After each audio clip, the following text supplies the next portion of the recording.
ये स्टूडेंट आप लोग कैसे हैं? आई होप आप लोग अच्छे होंगे। आपका डीएमडी चैनल पर स्वागत है बेटा। आज हम लोग एक बहुत इम्पॉर्टेंस क्वेश्चंस के साथ आ गए हैं और बेटा आपका एग्ज़ाम बहुत पास में आ गया है। इसको देखते हुए सिर्फ हम आपको सिर्फ इम्पॉर्टेंस क्वेश्चंस ही यहाँ पर चर्चा करने वाले हैं, वो भी शॉर्ट टर्म में, बड़ी आसान से लैंग्वेज में। बेटा जो अभी तक बिल्कुल नहीं पढ़े हुए हैं, बिल्कुल उनको अभी केमिस्ट्री समझ में नहीं आ रही है, उनके लिए मैं कुछ क्वेश्चंस यहाँ पर डिस्कस करेंगे।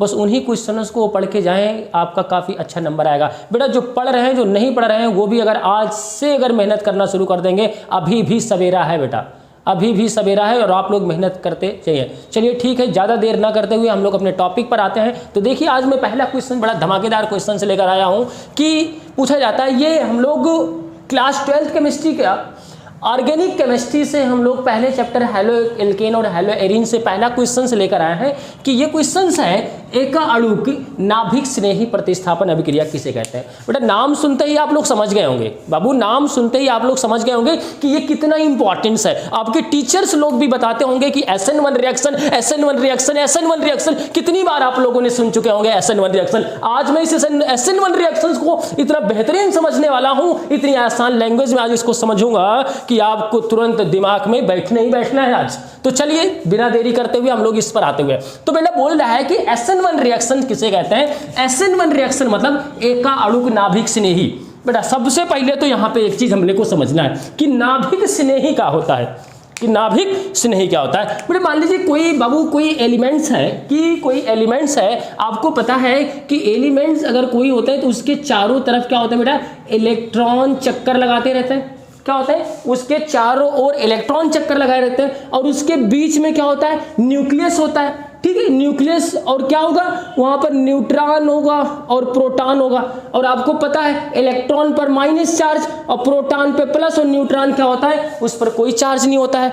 तो अब बताइए कि नाभिक में कौन है, प्रोटॉन है और न्यूट्रॉन है। न्यूट्रॉन तो न्यूट्रल, उस पर कोई चार्ज नहीं, और प्रोटॉन पे प्लस चार्ज है। और यहाँ इलेक्ट्रॉन चारों तरफ इसके चक्कर लगा रहा है, और इलेक्ट्रॉन पर कौन सा चार्ज है बाबू, कौन सा चार्ज है, वेरी गुड, माइनस चार्ज है। कौन सा, माइनस चार्ज है। तो बेटा देखिएगा कि माइनस चार्ज है। अगर मैं यहां पर कोई लूं कि जैसे मान लिया मैंने एक यौगिक लिया, KOH यौगिक लिया बेटा बाबू, KOH यौगिक लिया, और इसमें देखिएगा कि आपको पता ही होगा कि K के ऊपर प्लस चार्ज, OH के ऊपर माइनस चार्ज। अब आप मुझे ये बताइएगा कि जो K वाला है बाबू वो किसके पास जाएगा, प्लस वाले के पास कि माइनस वाले के पास। वेरी गुड, किस पे, माइनस वाले के पास। सर प्लस वाला माइनस के पास जाएगा, अट्रैक्ट करता है और सेम चार्ज एक दूसरे को रिपेल करते हैं। तो यहां पर ये K वाला किसके पास आएगा, माइनस वाले के पास आएगा। तो ये K वाला क्या कहलाएगा, ये इलेक्ट्रॉन से नहीं है, मतलब कि ये माइनस की तरफ भागता है। मतलब पोटेशियम जो K प्लस है ये इलेक्ट्रॉन से नहीं। और जिसके ऊपर OH है, OH के ऊपर कौन सा चार्ज है बाबू, माइनस चार्ज है। और ये माइनस चार्ज किसके पास भागेगा, प्लस के पास भागेगा। और अपने न्यूक्लियस मतलब केंद्रक में कौन सा चार्ज है, प्लस चार्ज है। तो ये माइनस वाला कहां पे आएगा, नाभिक के पास, प्रोटॉन के पास। तो ये वाला कहलाएगा अपना नाभिक स्नेही। मतलब कि कुल का अगर हम लोग समरी निकाले तो कहने का मतलब ये है कि जो यौगिक या जो एलिमेंट्स होंगे जिस पर माइनस चार्ज होंगे वो हमारे नाभिक स्नेही, और जिस पर प्लस चार्ज होगा वो कौन सा होगा, इलेक्ट्रॉन स्नेही। अच्छा ठीक है, चलो यहां पे एक एग्जांपल बताइए कि अगर मैंने लिख दिया कि यहां पे क्लोरीन माइनस, ये क्या होगा, नाभिक स्नेही की इलेक्ट्रॉन स्नेही। वेरी गुड, कौन सा होगा, नाभिक स्नेही। कौन सा होगा, नाभिक स्नेही। ठीक है, ये सब नाभिक। और कोई प्लस वाला आ जाता है तो उसको क्या हो जाएगा, जैसे Na प्लस आ गया, ये क्या होगा, वेरी गुड, इलेक्ट्रॉन स्नेही, क्योंकि सर प्लस है ये माइनस के पास जाएगा। अब आप लोग को पहले समझ में आ गया होगा कि नाभिक स्नेही क्या चीज है। तो चलिए हम लोग टॉपिक स्टार्ट करते हैं। तो टॉपिक में देखिए कह रहा है कि ये अभिक्रिया किसी प्रोटिक विलायक, जो SN1 रिएक्शंस हैं वो किसी प्रोटिक विलायक से कराई जाती हैं, जैसे जल, अल्कोहल। ये प्रोटिक विलायक देख के घबरा कर यार, प्रोटिक विलायक मतलब होता है कि जिसके ऊपर, जैसे मानिए प्रोटिक विलायक लिया, जल लिया, H2O है, और H2O किस में टूटेगा, H प्लस, और किसमें, OH माइनस। तो प्लस और माइनस में जो टूट जा रहा है, जो प्लस और माइनस में ब्रेक हो जाए उसको बोलते हैं प्रोटिक विलायक। क्या बोलेंगे, प्रोटिक विलायक। वो प्रोटिक विलायक जैसे क्या होंगे, जल हो गया, अल्कोहल हो गया। तो कहने का मतलब है कि SN1 रिएक्शन से ये किसी प्रोटिक विलायक जैसे अल्कोहल से कराई जाती है। और कौन करता है इस रिएक्शन, तथा इन अभिक्रिया के लिए तृतीयक एल्किल हैलाइड की सक्रियता सबसे अधिक होती है। इसका कहने का मतलब है कि जो तृतीयक एल्किल हैलाइड है, जो टर्सरी एल्किल हैलाइड है, उसकी अभिक्रिया हम किसी प्रोटिक विलायक जैसे जल और एल्कोहल से करानी है। जैसे फॉर एग्जांपल मैं लेकर आ गया बाबू कि यहां पर आपके लिए एक रिएक्शन से लेकर आ गया इसको समझाने के लिए। यहां पर देखिए इसने बोला कि इसके लिए टर्सरी एल्कोहल, यहां पे देखिए तृतीयक एल्कोहल एल्किल हैलाइड जो है, तृतीयक एल्किल हैलाइड की रिएक्शन हम लोग किसी प्रोटिक विलायक से करा रहे हैं, तो KOH से करा रहे हैं। तो यहां पर अपने टर्सरी एल्किल हैलाइड हो गया।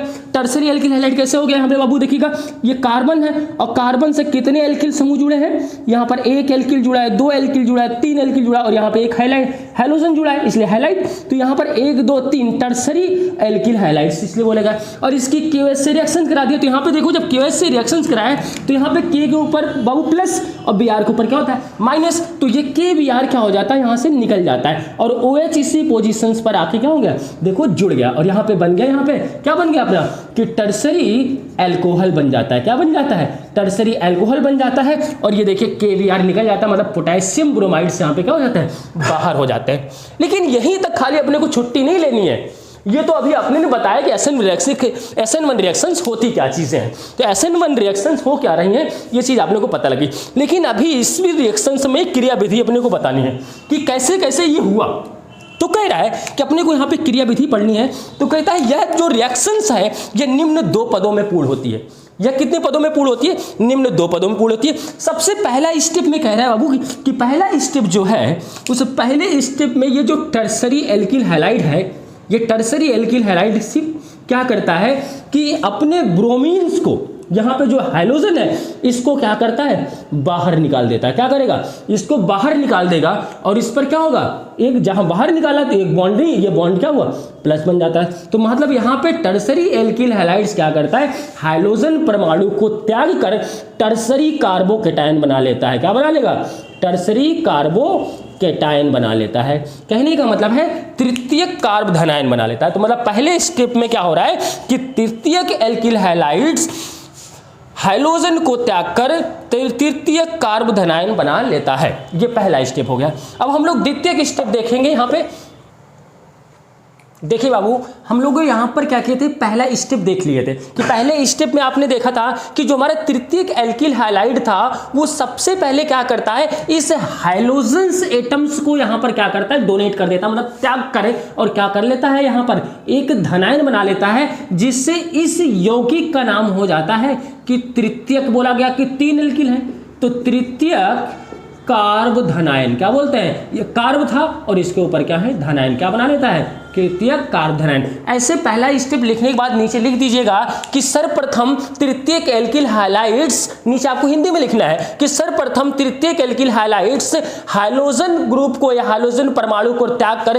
तृतीयक कार्बोधनायन बनाता है। ये पहला स्टेप हो गया। अब हम लोग सेकंड स्टेप पर आते हैं। तो सेकंड स्टेप क्या करता है, ये जो ये बाबू जो तृतीयक कार्बोधनायन बना हुआ था, ये तृतीयक कार्बोधनायन, अब यहाँ पर देखिएगा ये मेन वाली रिएक्शन थी अपनी, तो यहाँ मेन रिएक्शंस में कौन जा रहा था, यहाँ पे पहले KBr निकल गया और यहाँ पे OH नाभिक से नहीं, तो क्या करता है ये तृतीयक कार्बोधनायन पर क्या करता है, नाभिक से नहीं क्या करता है, इससे आके रिएक्शंस कर लेता है और इससे जुड़कर क्या बना लेता है, तृतीयक कार्बोधनायन।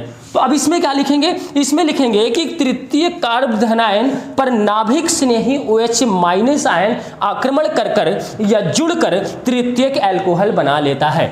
तो यहाँ पर पहली रिएक्शंस अपनी ये थी और इसकी क्रियाविधि बोला ये रिएक्शंस जो है ये 2 पदों में पूर्ण होती है। पहला पद नंबर 2। तो स्टेप नंबर 1 में आप लिख से यहाँ तक स्टेप नंबर 1 में हो जाएगा कि तृतीयक एल्किल हैलाइड्स हाइड्रोजन ग्रुप को त्याग कर तृतीयक कार्बोधनायन बनाता है और दूसरे स्टेप में होगा कि तृतीयक कार्बोधनायन पर नाभिक से नहीं जुड़कर तृतीयक एल्कोहल बनाता है। कि ये आपके 2 स्टेप हो गए।